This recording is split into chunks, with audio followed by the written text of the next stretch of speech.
वो ये तो कोई बड़ा भी फैक्टर था। ये इसमें क्या बुरी बात है? एक परंपरा आपको शायद पर आपने रिसर्च किए तो आपने उनके वक्तव्य को पार्लियामेंट में और पार्लियामेंट के बाहर भी पढ़े होंगे। उनका कोई वक्तव्य मुझे गलत नहीं लगता है। मैं नहीं मानता हूँ योगी आदित्यनाथ कोई ऐसा कोई भड़काऊ भाषण देते हैं, मुझे नहीं लगता है। अब की बात नहीं कर रही हूँ, अब से एज ए पहले की बात कर रही हूँ। नहीं, वो सांसद के नाते भी आप उनके सारे स्पीचेस को देखिए। मैं व्यक्तिगत रूप से भी उनको जानता हूँ, सहज सरलता के साथ काम कर रहे हैं और पार्टी के अनुशासन में रह करके और उत्तर प्रदेश को विकास के रास्ते पे सेल्फलेसली पिछले 5 सालों में योगी आदित्यनाथ ने उत्तर प्रदेश को चलाया है। कानून व्यवस्था की उत्तर प्रदेश की स्थिति को सुधारा है और कोरोना जैसी महामारी के समय में उन्होंने मतलब अपने परिवार में भी, जो उनका पूर्व परिवार कहलाते, क्योंकि संन्यास होने के बाद तो ये परिवार है, उधर भी वो नहीं गए, एक दिन के लिए नहीं गए।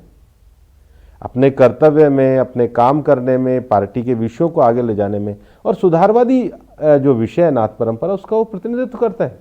तो 2024 में क्या होगा? 303 आप अब हैं, एंटी इनकम्बेंसी कैचअप करेगी। कांग्रेस को आपने ध्वस्त कर दिया है, वो कांग्रेस मुक्त भारत तो होने वाला है, कर ही दिया है आपने। तो कांग्रेस जब तक थी तो मुझे लगता है आपकी जो जर्नी है वो आसान थी। अब तृणमूल आएगी, आम आदमी पार्टी आएगी, तो आपकी शायद जो राह है कठिन होगी। ऐसा नहीं है।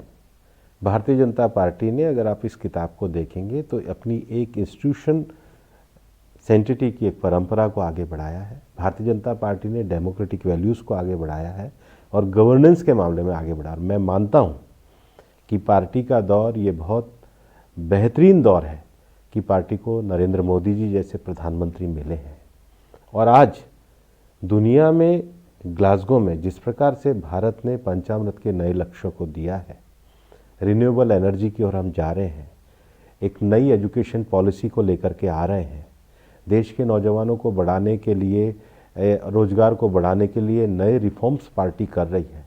जो लंबे समय से जड़ता से पड़ी हुई चीज़ें थी उसको गवर्नेंस में सुधार रहे हैं और पार्टी अपने जो इंस्टीट्यूशन है, पार्टी का जो इंस्टीट्यूशन है, उसमें भी एक साइंटिफिक मैकेनिज्म को पैदा कर रही है और उसके साथ हमारे पास एक बड़ा नेतृत्व तो नरेंद्र मोदी जी का है।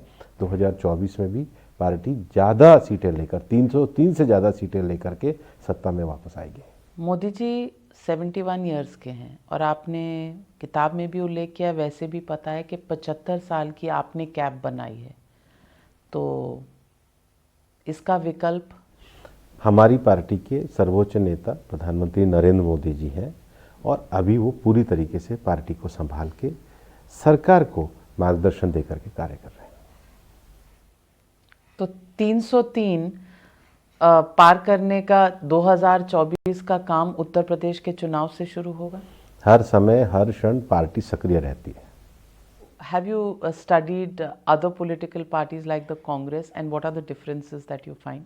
The communists, not the Congress. Okay.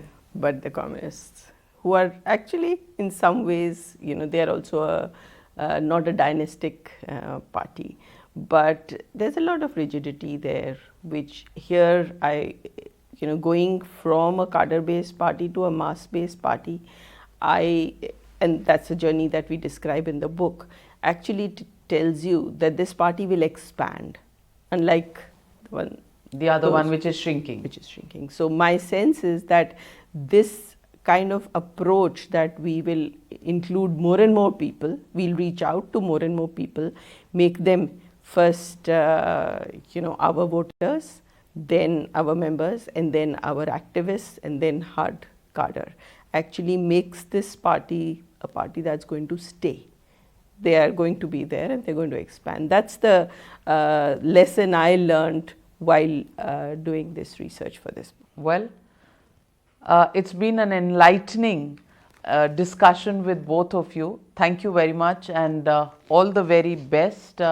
हालांकि मैं I still maintain my view कि थोड़ा बहुत आप इसमें अंदर की कंट्रोवर्सी लिखते और चटपटा बनाते तो शायद रीडर्स बढ़ते और बीजेपी की कहानी और लोग। इट्स नॉट चटपटी book, it's a healthy book.